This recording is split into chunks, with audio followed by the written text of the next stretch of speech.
Anyway, welcome to this annual affair. It's going to be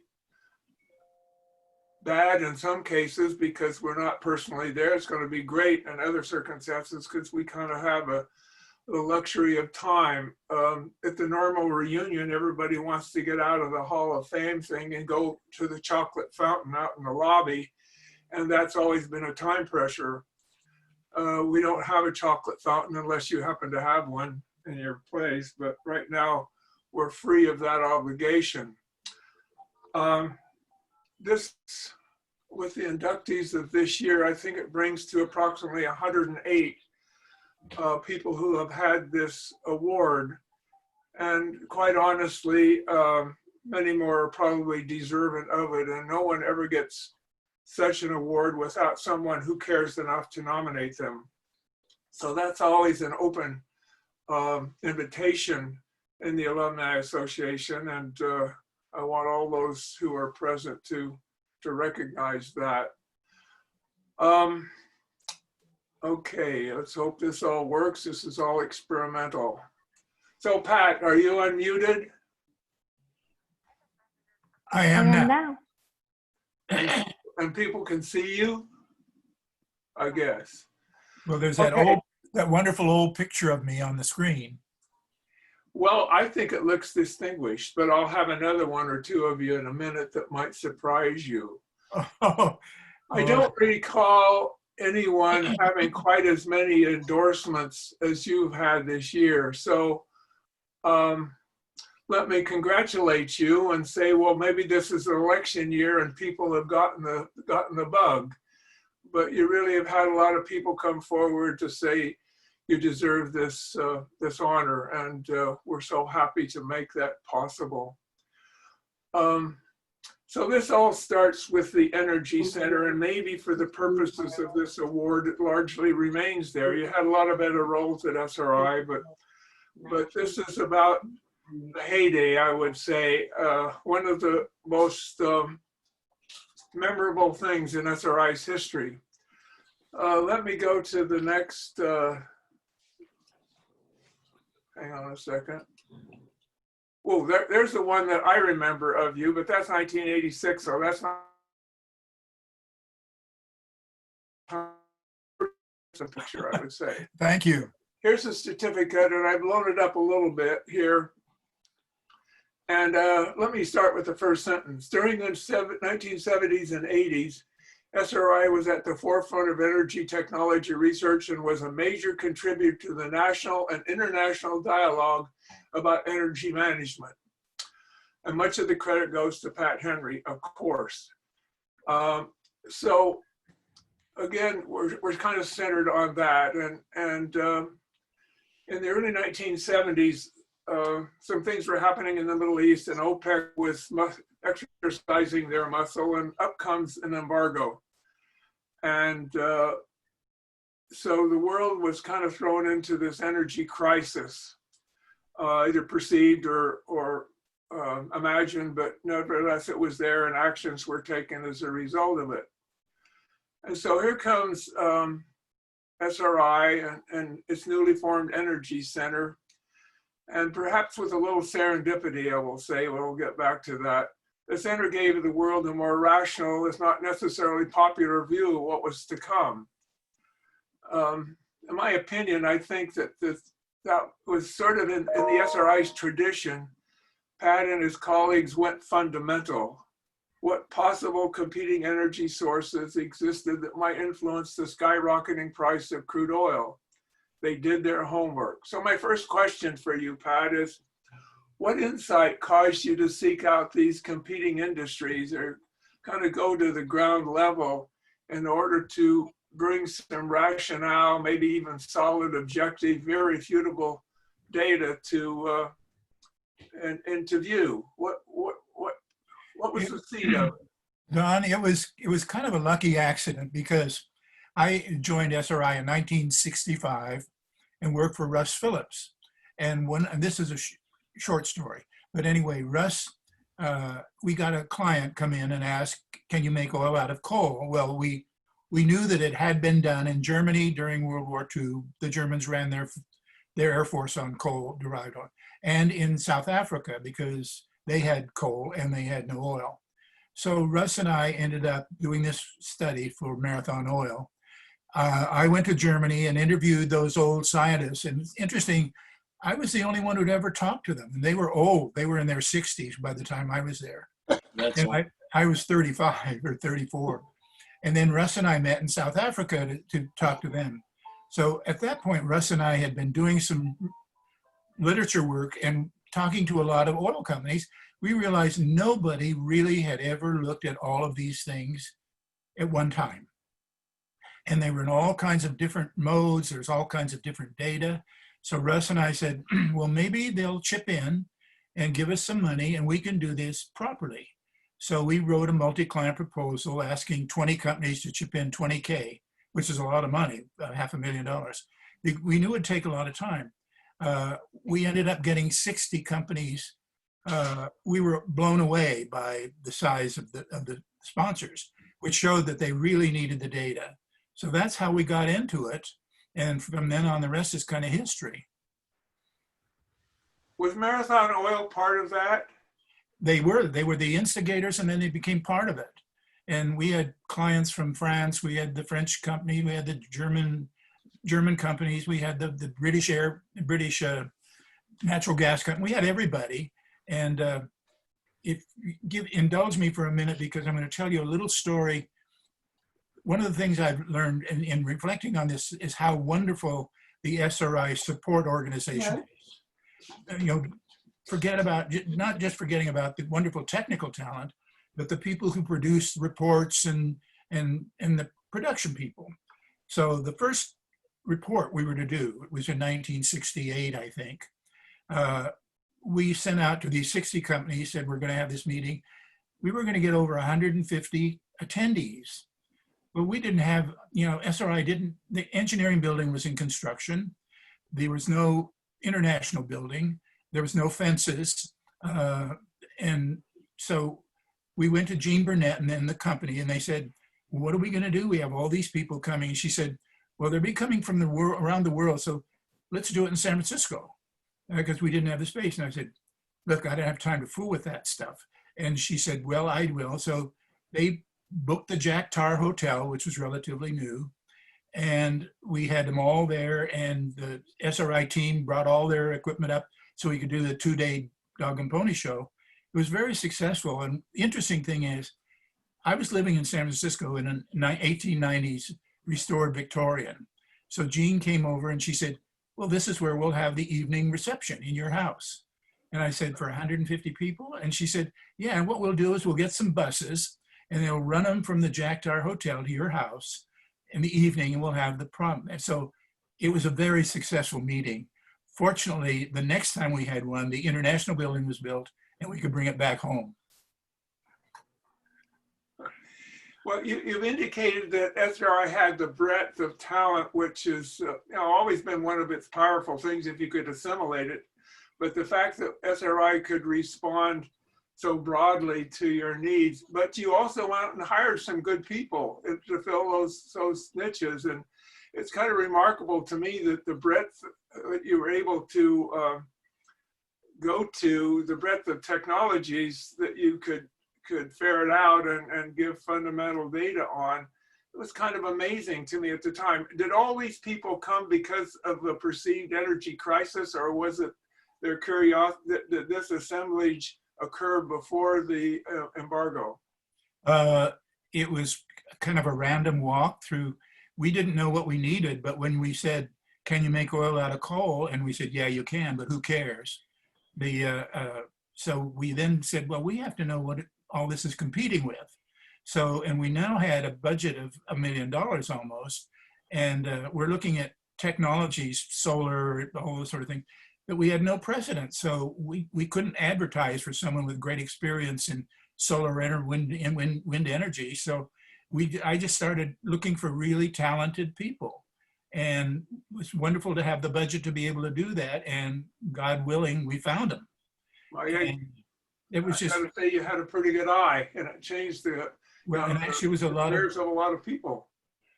Well, thank you, and I attribute that to good fortune.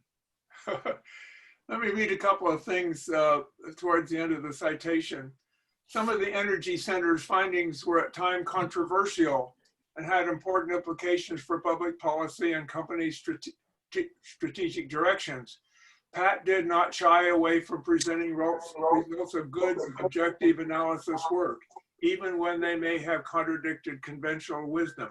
So you were pushing, swimming upstream a little bit here, and of course, the news loves controversy, and that brought you into the national news a bit. Can you reflect for a second on that?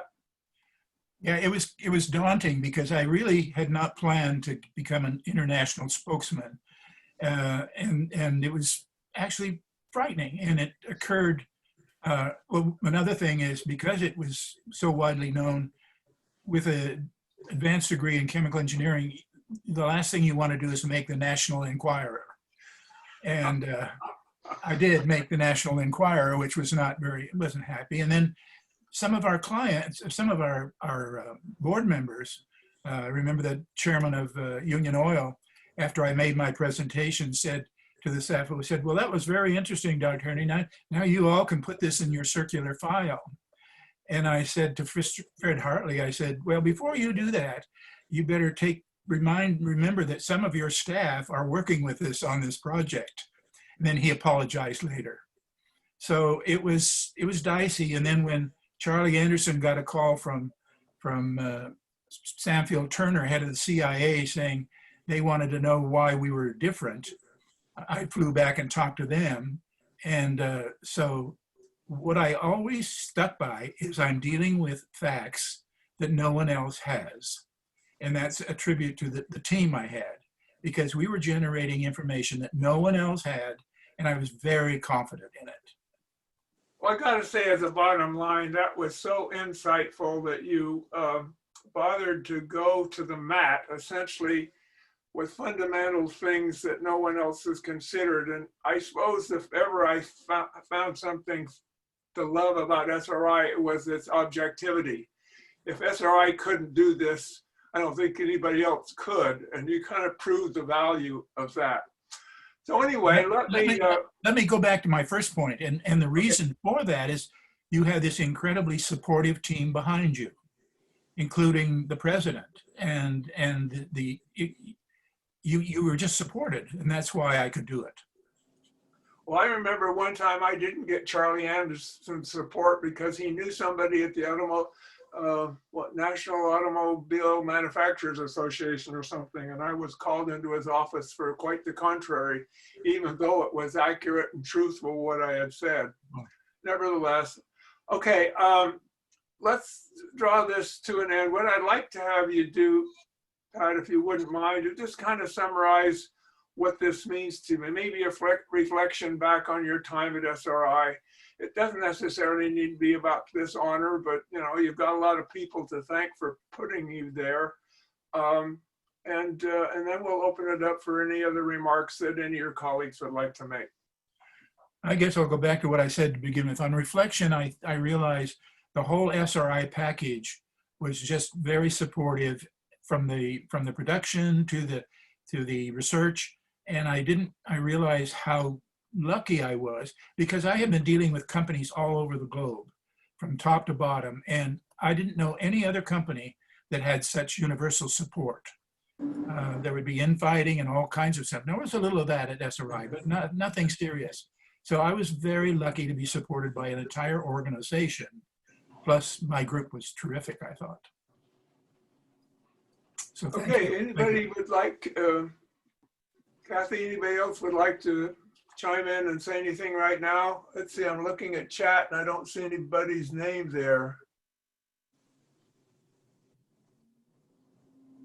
This is Gary. I'll just mention in passing that working with Bill Schumacher and Tom Boyce on the Zambia project was a big memory for me in terms of the Energy Center and some of the changes that we helped make in that country.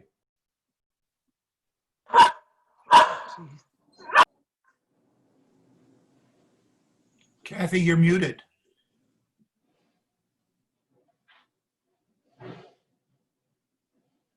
I should be unmuted now. Sorry, the dog went nuts. Um, well, I think that Jerry Jones deserves recognition for realizing that this honor is something that Pat so deserved. And so he really made this happen for Pat, and Jerry and I kind of rounded up the troops, and as has been mentioned here, Pat did change the trajectory and launch a lot of later careers. So it's wonderful to see Pat receive this recognition. I have a couple more images here, which let me show you. This was of the era. I think this is, when is this? This is 1974. So it's the heat of the battle, and he's immersed in data. You can see that, right? Actually, I don't know where you got these, but And now he's pontificating. You see? I did that once or twice. So I thought these kind of fit the model. He was grounded in data and willing to speak about it. Hey, Don, this is Jerry Jones. Can I interrupt for just a second? Okay, go ahead. Can you go back to that picture? Yeah. I just wanted to tell everyone that about my reaction in November 1974. I'd been at SRI then a little over 1 year, and I'd had to make a choice between a job offer I had at Bechtel in San Francisco and SRI when I left Monsanto and moved to the West Coast. And I sat in that meeting in 1974 with the 50 plus energy companies and engineering companies, Bechtel being one of them.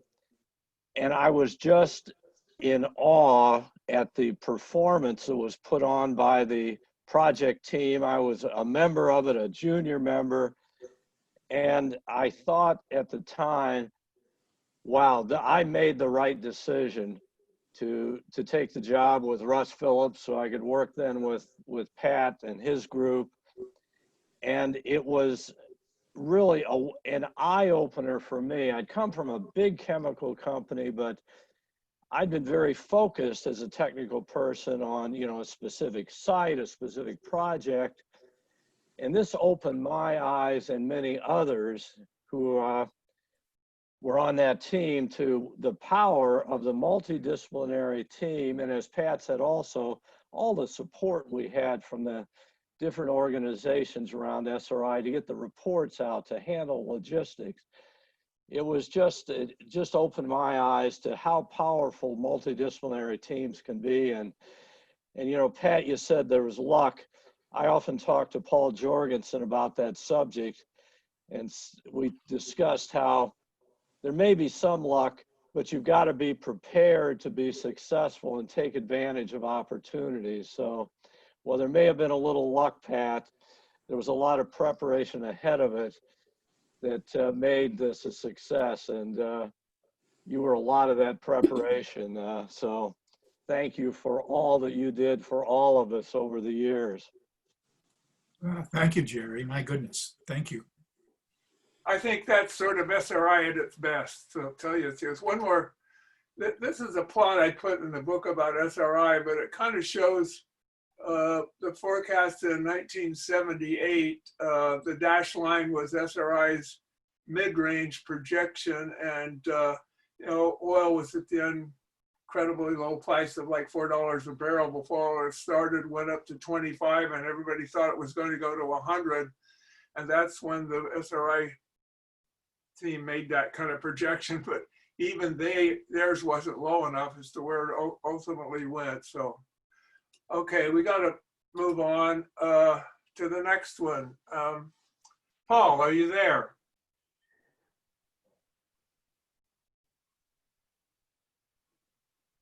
Paul? Hello? Can you hear me? Yes. I guess everyone can see you as well. So, welcome and congratulations. So let's see. Let me proceed here for a second. Do you recognize that guy? Oh, gosh. Where do you dig that out? You weren't at SRI all that long. Yeah, So I this is remember. the only picture we got of you I could find, but I guess, do you identify with that? I like the hair. Yeah, I like the hair very much. put your hat back on. Yeah. Okay. So anyway, here we go about this. And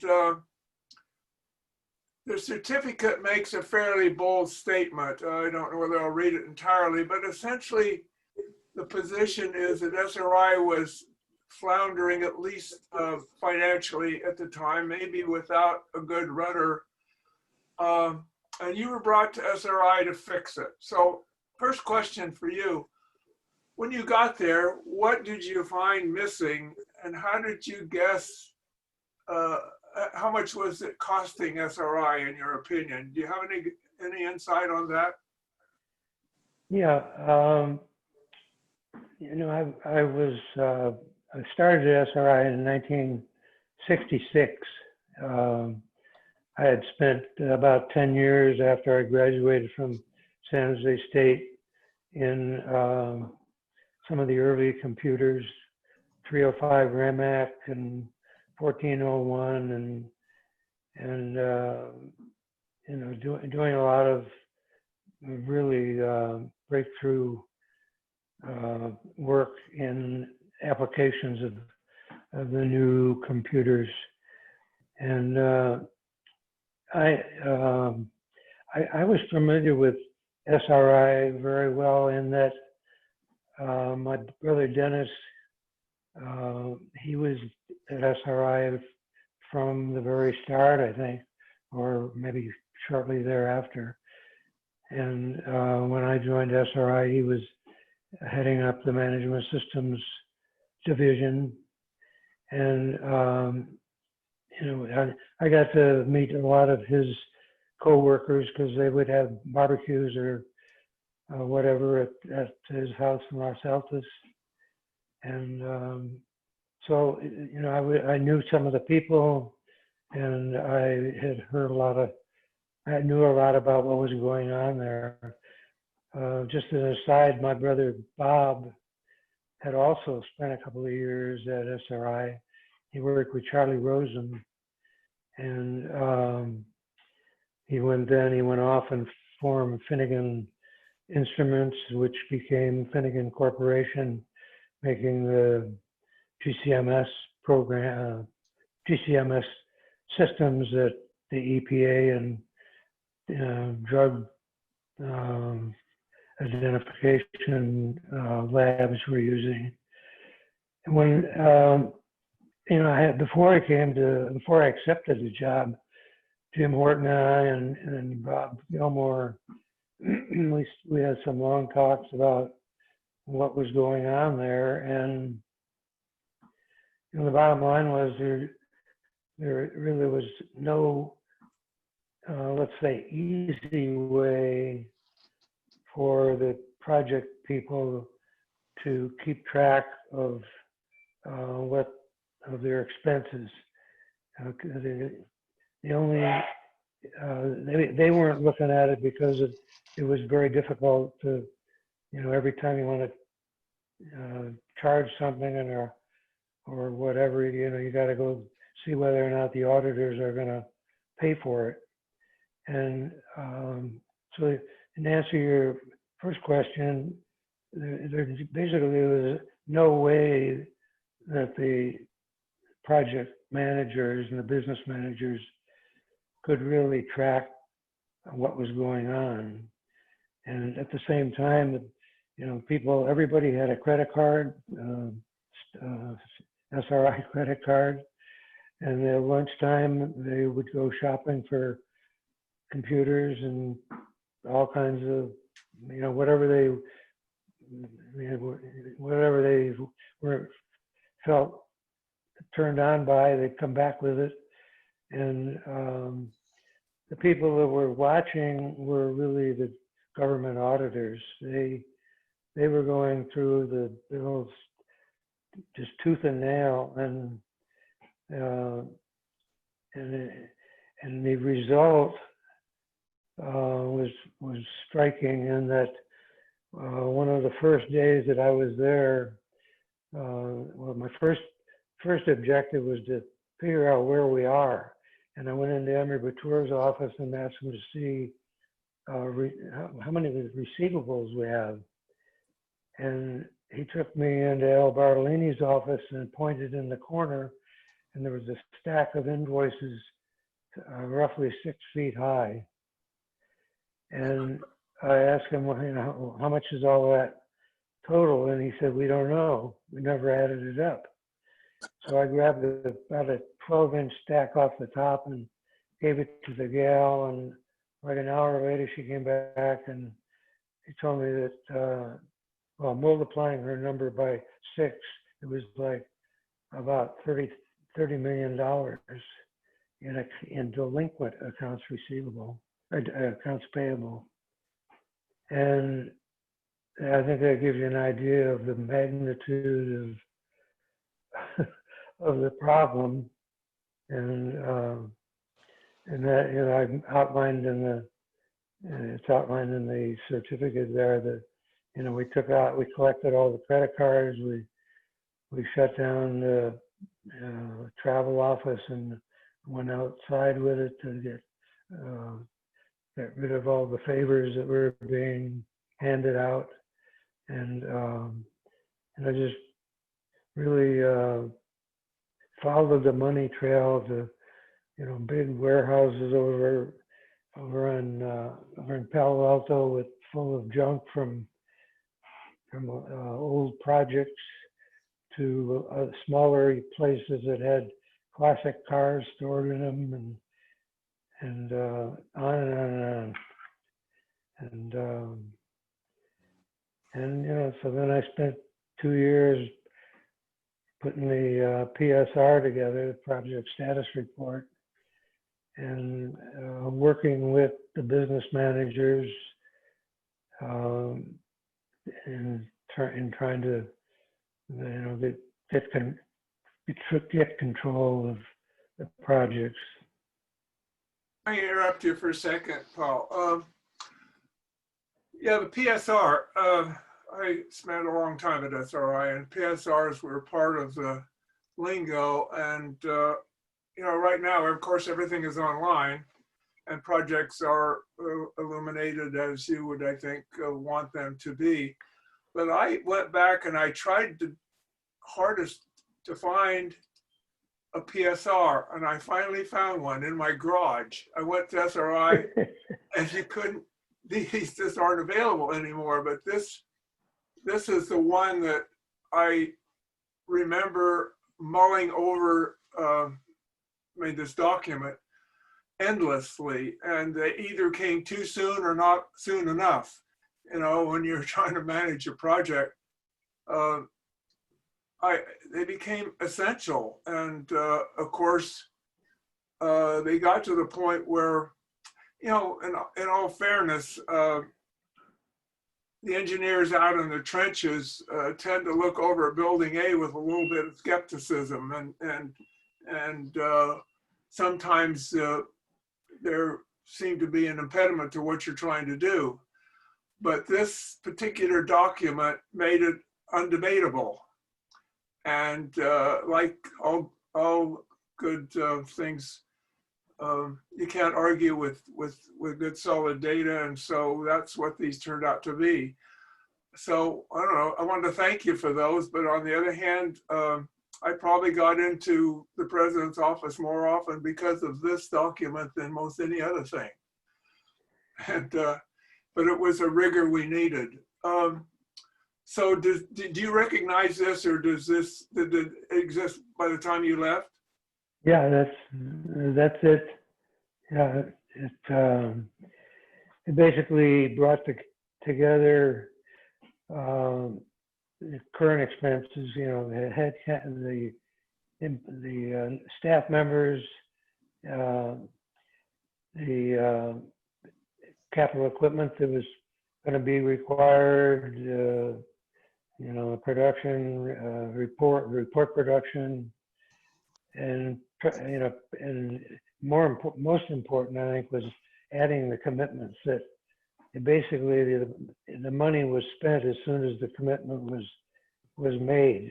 And so, you know, hopefully it would help the project, the business office and the project leaders to know where they are and how much money they have left to spend on the project.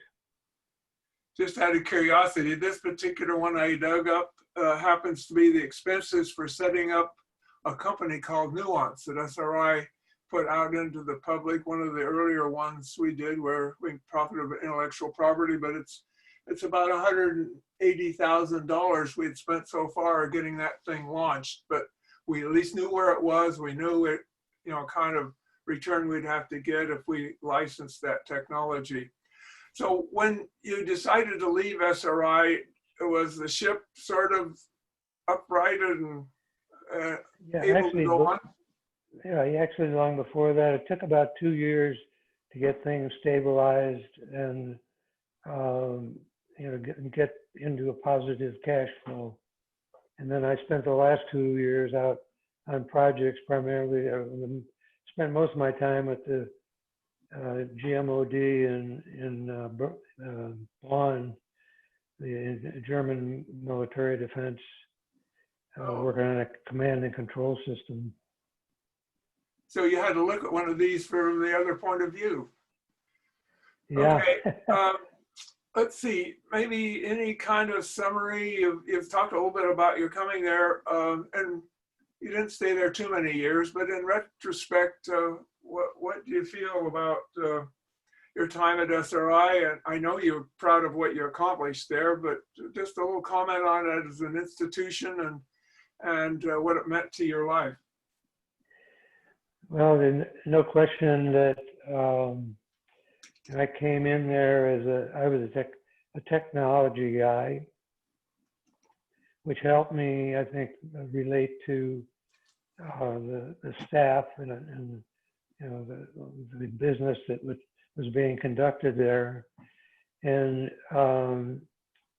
then I got a chance to go out on project, and which was part of my original deal with Jim Horton, that I was it was always gonna be like a 4 or maybe 5 years at the most, because of the fact that Dennis was there, and neither he or I really, you know, wanted to give any exposure to the Institute. So I had a hell of a nice time there. I learned a lot. I learned the consulting business. More importantly, I went off and when I left there, not too long after I left there, I started my own company, which was, I trademarked the name Voicemail and started the Voicemail International, which we introduced the first voicemail service in the world. And, you know, in the US, Europe, Scandinavia, Pacific Rim. And I would never have been able to do that had I not had the experience I got out of SRI. Just no question about it. The whole process gave me the tools I needed to start a company and then to return to the consulting business for the last 15 years of my active employment. Okay, thank you. James Mead, you're on. I've seen your name. You wanted to make a comment about Paul and his time here. Can you come on in? Oh, thank you. Yes. Let's see. Am I coming through okay? Yeah. Okay, beautiful. So, yes, I did want to comment on that. And you know, my experience with Paul Finnigan came in the 80s and after his, just what he explained, you know, he had gotten that deep foundation at SRI. And he should get into a Hall of Fame for his achievements with his voicemail also. The remarkable thing for a man who has eyes on detail and budget, is that he's also this amazing Steve Jobs, Jeff Bezos type visionary, huge visionary. When voicemail was a non-starter basically in the marketplace, he saw it as the way to do business outside of time and space, using voicemail to conduct business in your own voice around the world, as seen, for instance, in his international voice telegram. He saw the possibilities in voicemail for scheduling, even for sales. He is a big part of the reason, too, that when we get a new cell phone, we keep our old number. Huge technology breakthrough. So he transformed the old "please leave me a message" answering machine into a digital dynamo for doing business and at the same time saving on personnel. But I wanted to point out, he's not responsible for voicemail jail, which he got caught in even just yesterday. But if you have built castles in the air, said the American philosopher Henry Thoreau, now put the foundations under them. And Paul Finnigan is that rare business genius who can work with dreams and at the same time make them happen. So I'm so thrilled and delighted that he's being honored today by you people. Thank you. Thanks very much, James. Anybody else want to chime in? Let me make a final observation about this. You know, Paul and Dennis are the only two siblings on this list of 100 people at SRI. But when I started to realize, and I was aware of his brother Bob starting Finnigan Instruments, and so I jokingly asked Paul what his mother fed them for breakfast, because the family of 7 all have really made outstanding careers for themselves. And what Paul came back to tell me is that the Finnigan family story is being reviewed at Netflix for a miniseries at the moment. So I think that's pretty cool.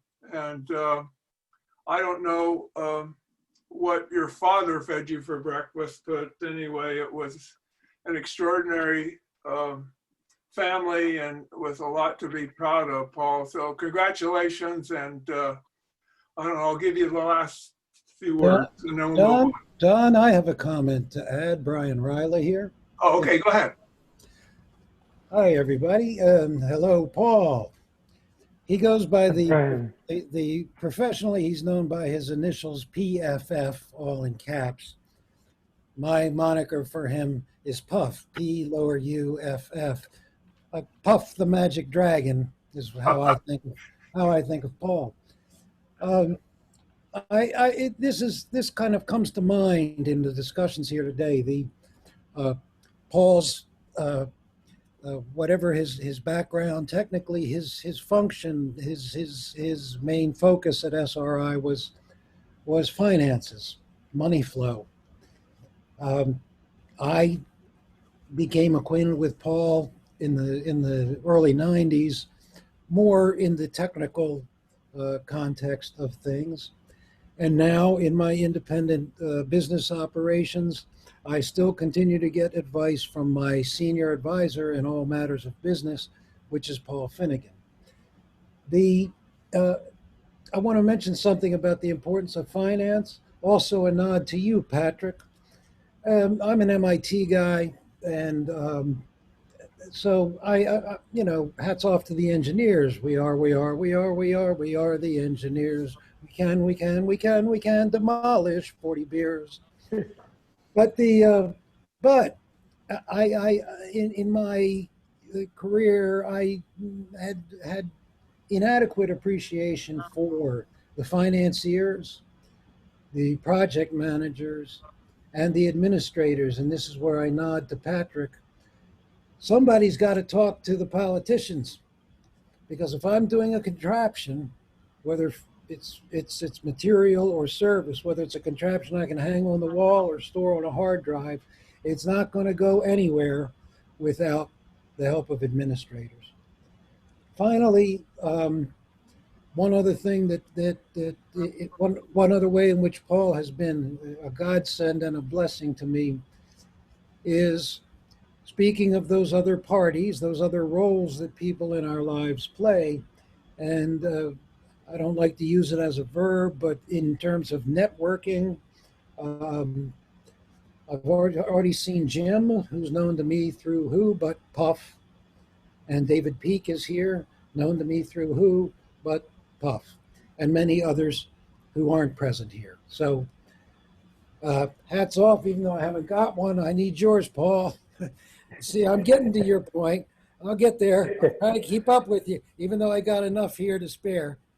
That's Anyway, great. Okay, thanks, Don, and so long, everybody. sure. Okay, well, we need to move along, folks. Thanks, Paul, and sorry, we need to get going here. It's fun. Do you mind if I just say a Always fun. quick, if I just take 30 seconds just to thank Paul? I mean, I've known him for 25 years. I didn't know him at SRI. I was in diapers at the time, but he, over the past decades of 25 years, he's just been a profound business advisor, life advisor, co-founder with me on a business that we're successful today, my mentor and my dear friend. And I just wanted to really congratulate him on this recognition. So congratulations, Paul. And thanks to all of your fine comments. It's really makes me feel humbled, and thanks to the Alumni Association for putting this all together. You bet. You cut a wide swath, Paul. Okay, we're moving on now to Murray, and I don't know. This is the clip he sent in for the certificate, but I got a couple more here that I think I'd like you to see. I dug up 1987. He looks kind of smug. I don't know. Here's my favorite. This is 1992. And then this is my favorite fall, which is 2004. He's up on top of the building that he was in charge of at one point, looking off on the engineering building, but that's the Murray Baron I know. So I just wanted to give you a perspective for those who haven't really seen much of him. So anyway, so this is long overdue, Murray, and I'm sure glad we can get to the point of making it possible today. And there's two things I would like to raise in the course of this, and you can react to them as I will let you in just a second. But he was, of course, a manager at SRI, a lab director, a division director, a VP, whatever, and that's all good. But we're going to talk about a couple of his experiences, I think, which set him apart and made him kind of worthy of this award. There's two stories. The first one involves something that almost no one on this panel or few people ever would get to experience, and that's going to the middle of the Pacific Ocean in 1962. I'm going to set the stage a little bit, Murray, and then ask you to comment on it. Out here in the middle of nowhere is Johnston Island, Johnston Atoll here. And it's 1,000 miles or so from anything habitable, and that was, of course, on purpose for what turned out to be one of only 2 high-altitude nuclear tests that the U.S. ever conducted. And this was all in response to the Russians violating the test ban treaties and so forth. And so the United States took this opportunity to try to figure out what on earth would happen if the Russians attacked us with nuclear weapons, exploded at high altitudes. What would it do to communications and radar, all those things we needed to defend ourselves. So that was the reason behind it. The year is 1962. And here is Johnston Island taken. This is from Murray's own little write-up in the newsletter. Here's Johnston Island, and it's about 1 runway long. And so I guess my first question to you, Murray, is what was your impression when SRI was rushed into service? I mean, it was like early 1962, and as shots were scheduled, we had months in order to, a few months in order to get the gear together and get out there and make it work to do a particular job. So the stress levels were high. Work schedules were 24 hours or so. And anyway, when I would have to look at that particular place on which to set up shop, I'd be scared to death. What did you feel like, Murray? Well, my first impression, can you hear me? Yeah. Okay. Yeah, my first impression was, boy, this is a really small place. But of course, our radar was at one end of the island down here near the bottom of your picture, and where they launched the nuclear missile was the other end of the island. This is the radar there. I'll go back. Yeah, this is SRI's radar, and it was about right in here in this picture. Yeah, it's down here, and then up at the top end is where they launched the thing. And I thought, well, that's a little close, but it's a mile away, so that's nothing.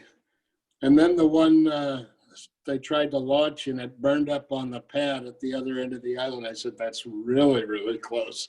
And I thought a little prayer here, and it worked. They didn't blow up the thing, but it was very exciting that day. I have a, go ahead.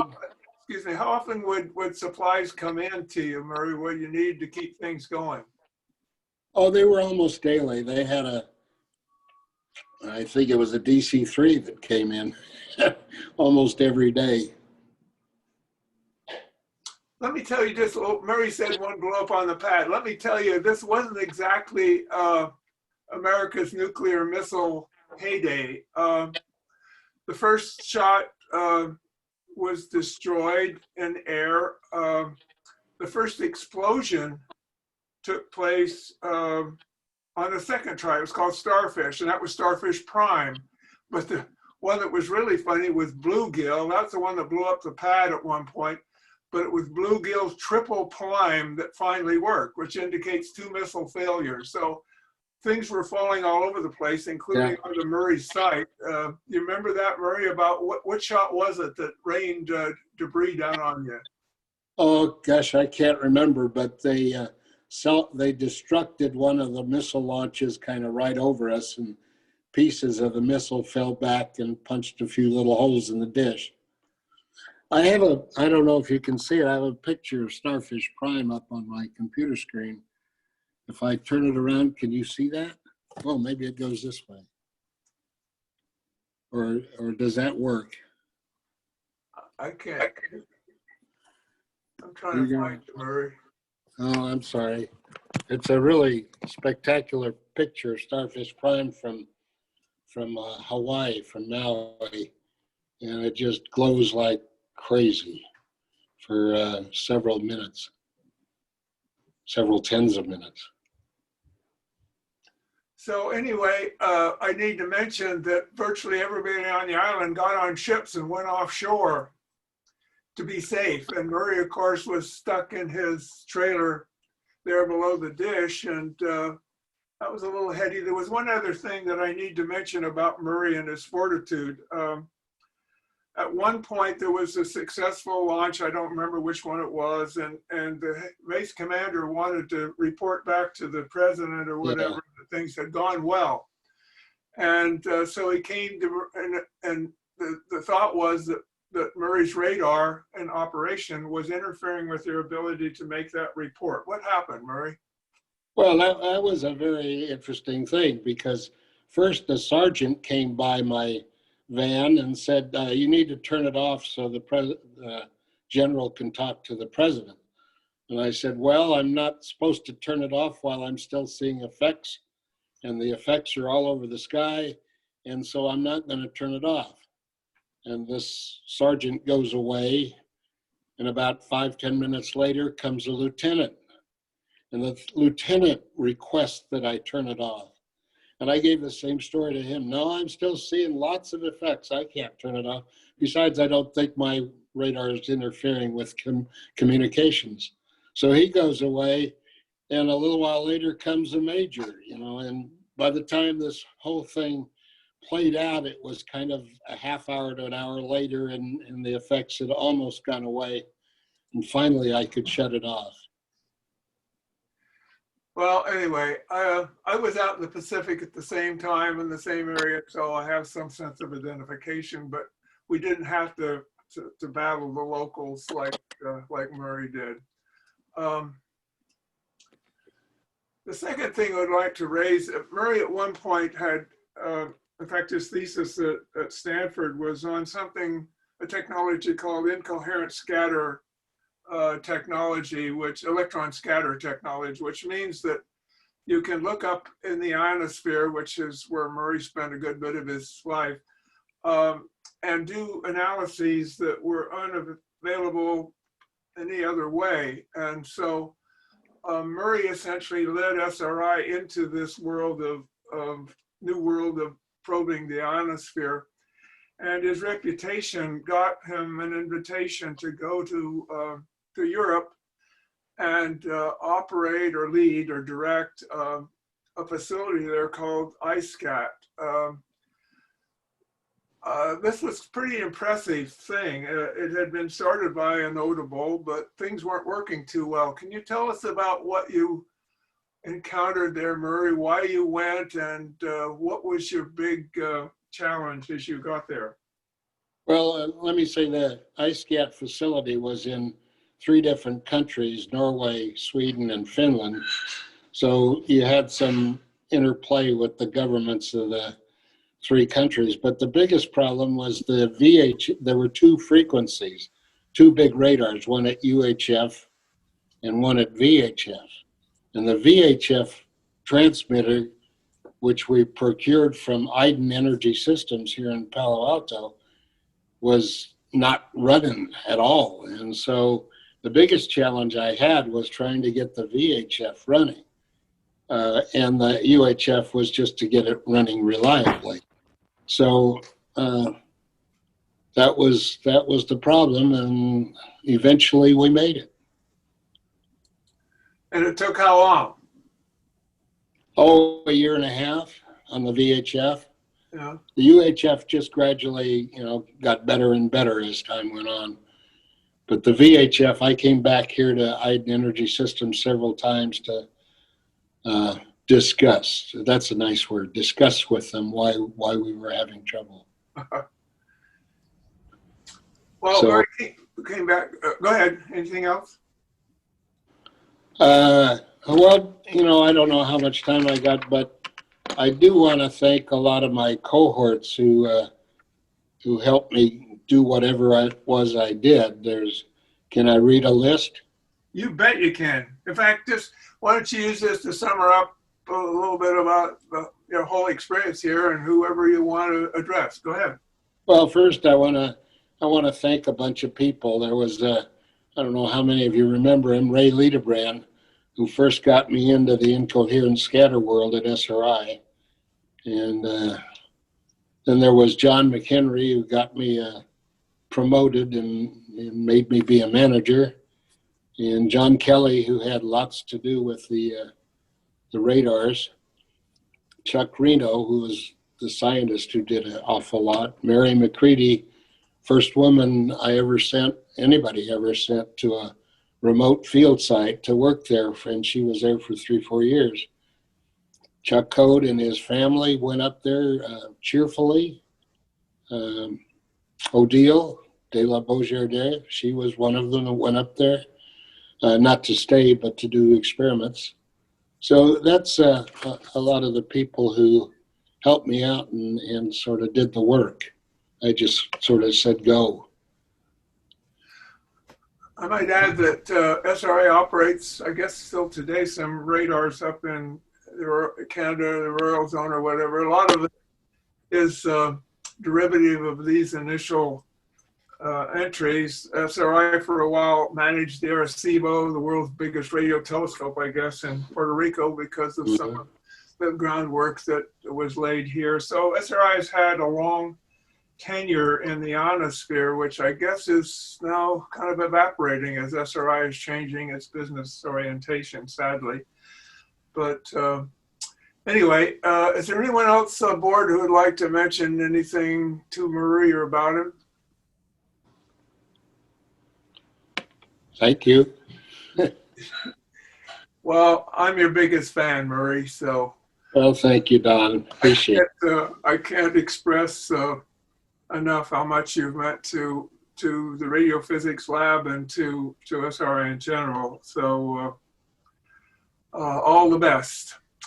Okay, the next and last, and from an SRI Alumni Association point of view, the epitome of the words today, to Joyce Berry. So I know you got a lot of family aboard, Joyce, so this is all going to be good. That's the best picture I could imagine. I didn't find Okay, it. and It's glorious. your name, sir, is Charles. I'm Let's see, this Brian, are you talking? Who was talking? Never mind. Okay. Anyway, this is the Joyce I knew better. I did, you know, and she's the ready smile Joyce.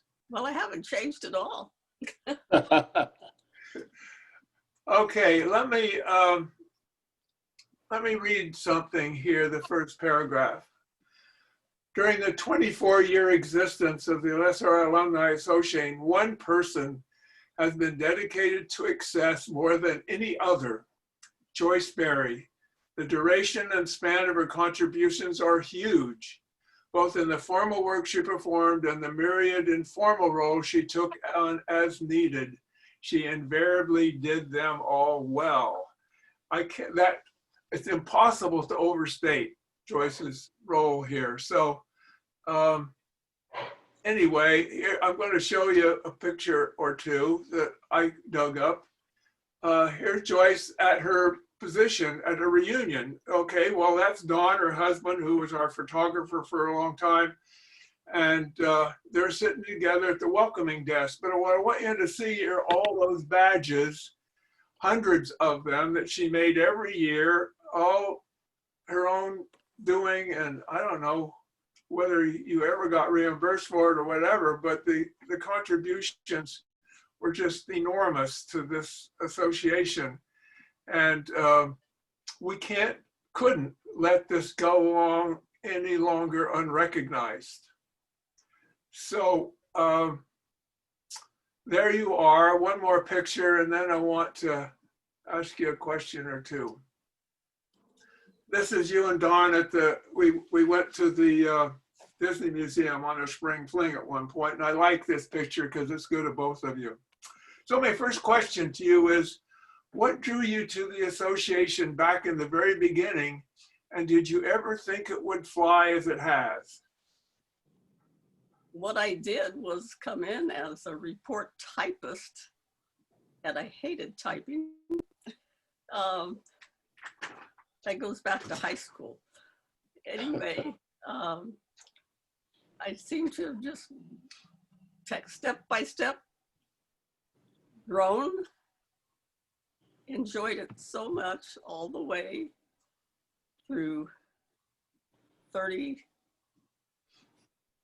They put on the clock that they gave me a poster for more than 30 years. We were having discussions of what they counted and what they didn't count at SRI. So that's what's on my clock.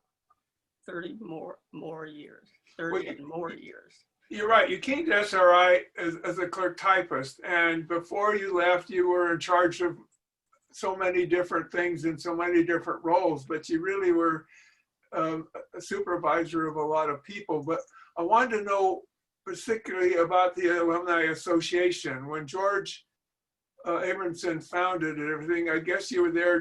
Did you, what were your expectations for it, you know, as it was planted? Well, I was so fortunate to end up in Poulter Lab, and I was very well recognized by them when I left in 1997. I retired, and I just enjoyed all of them so much, and did many functions for them also. And I was just so delighted to become the supervisor in report production of the illustration group. And that was another lovely task.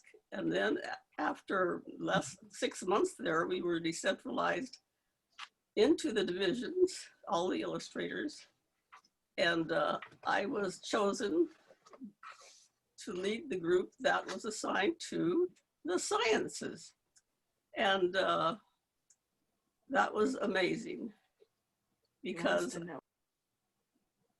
turn as their report coordinator. So I kind of had a double duty, and it was very well, it worked well because Poulter was the biggest producer of illustrations of most of the groups at SRI.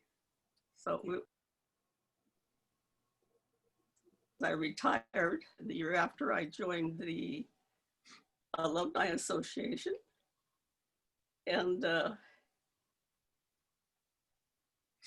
Don and Patty Cohn asked me to become the membership chairman.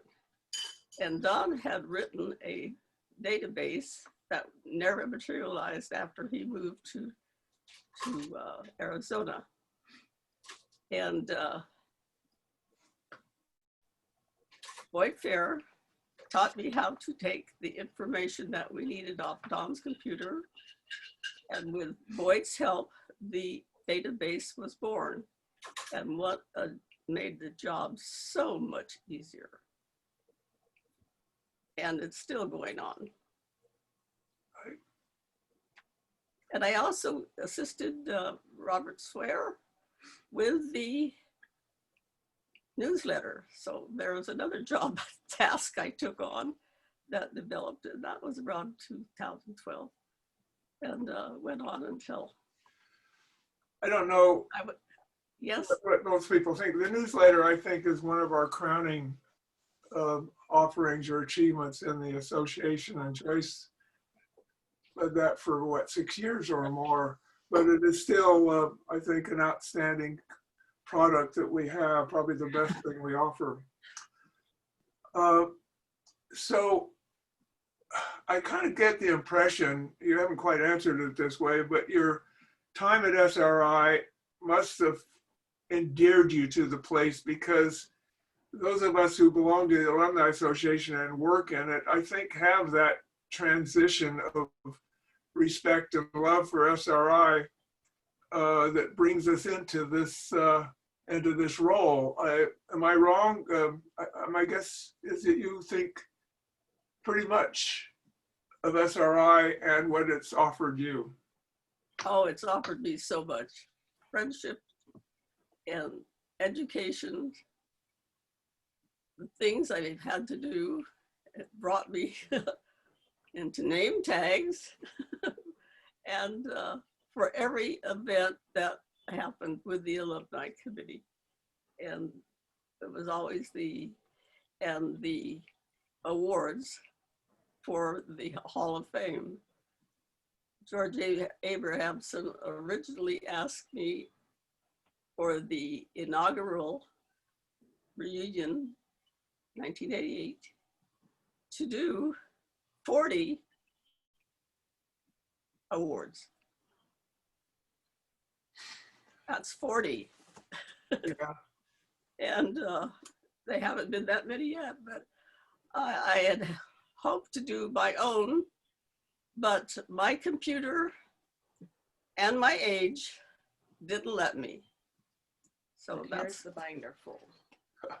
There is the binder full, Don. I am updated for you of all the biographies for up to now.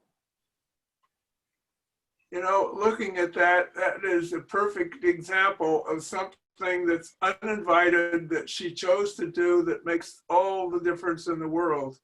Because that, you know, the Alumni Association has a plaque on the wall in the I building with all the names on it and everything. And beneath that is a notebook, you know, which gives the details of people that they can refer to. So Joyce, thank you so much for that. Here's a picture that kind of symbolizes the interdependence that Joyce had with those that she worked with and served. This is Don Shockey, and I know you're aboard, Don. Do you want to say anything to Joyce about May I say what something she had? first? Pardon? May I say something first? Oh, sure, go ahead. My retirement party, for obvious reasons, was a 49er theme. And this lovely young man did a pom-pom routine in costume at my retirement party. Don Shockey. Remember that, Joyce. That was such a great time and great fun. And I tell you, all of us really loved you. You did so much for us, and we're so lucky to have had you all those years. Thanks so much. If I had time, I would have blown up one picture. Well, anybody else want to mention anything to Joyce? Yeah, this is Jim Colton. I wanted to say a few words. So I worked with Joyce for probably about 30 years. And as she said, she was head of the illustration department first in Poulter Lab, where I was, and also in the sciences division. And she ran that group so well, and we got such good service. When we had illustrations made, you hardly had to ever check them because you knew they were going to be perfect. And we just appreciated so much her work and her personality. She was so friendly and always willing to go the extra mile to help you out. And I also, as I recall, We lost your audio, Jim. okay. I was saying that I think you also helped run our football pool, didn't you, Joyce? Unofficially, yes. Well, you can say anything now. Well, George didn't know about it. Oh, right, of course not. Anyway, it was great working with you, Joyce, and thank you so much for being a great colleague and friend all these years. And I appreciate very much your gift at the retirement party.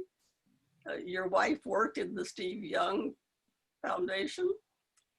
And one day he asked if there anybody that would like a signed football. And his wife says, well, and Jim told her that, yes, I have one person who would.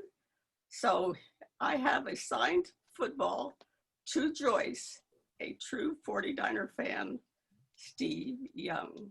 And thank you, Jim. I have that ball.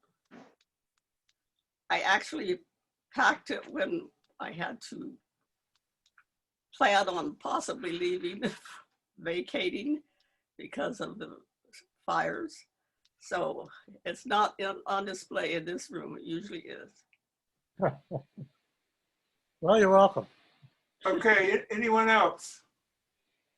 Joyce, this is Jerry Jones. I wanted to thank you from another part of the sciences, and I still remember many times coming in with some rush job to talk with you or Karen or Kidda or Roger with something we had to have for a proposal or a report the client needed, an interim report, and your group and you were a great part of the success of many projects at SRI. So well deserved honor. Thank you. And thank you, Jerry. And hopefully we met your deadline. You did. Anyone else? Yeah, Don, I'd like to say something. This is Rich Berry. I'm Joyce's son. And I thought you might appreciate a little perspective from our point of view. When I was young, we'd always ask Mom what she did. And she says, well, I have a security clearance, so I can't tell you. And she was always so humble. And we didn't appreciate it till her retirement when an admiral gave her retirement plaque. And unbeknownst to us, she's been rubbing elbows with all you fine, successful people and had no idea. So Mom, I really respect how humble you've been your whole life. And you taught us that perfectionism. I find that in my life too, the hard work and being a perfectionist we learned from her. So thank all of you at SRI for giving her this honor. We really appreciate it for her. Love you, Mom. Where did you meet an admiral? So I thought that was the guy that gave you your retirement plaque, if I recall. Well, no, I don't believe it was that title. I'll have to look it up. I think he was retired, I believe, but Sounds congratulations, Mom. Thank you. Sounds good to me. Okay, I'm going to close everything here with this really tribute to Joyce. It's something I wrote for the newsletter. Finally, I must acknowledge someone who probably more than any other person has contributed to the success of our alumni organization. Joyce Berry has been there from the beginning and given countless hours willingly and consistently for more than 2 decades. We will obviously miss her greatly as she retires from such dedicated service. Joyce, saying thanks a million, leaves you way underpaid. Okay, we're going to shut it down. And thank you all. I hope it's been enjoyable. It's an hour, almost an hour and a half or 15 minutes or whatever. I hope it was worth your while. I hope you hang in there, and I guess we learned something, but I'm just proud to be representing SRI in this way, and I hope it's an institution that continues into the future as well as it has in the past. So all that, and we're done. Thanks a lot, Don. You've done a Don, good job. Thank you, Don. You've been terrific. Bye. You bet. Thank you, Patty. And Thanks, Don. wow. Thanks, Don. You did a wonderful job. Thank you. I signed. Let me see it.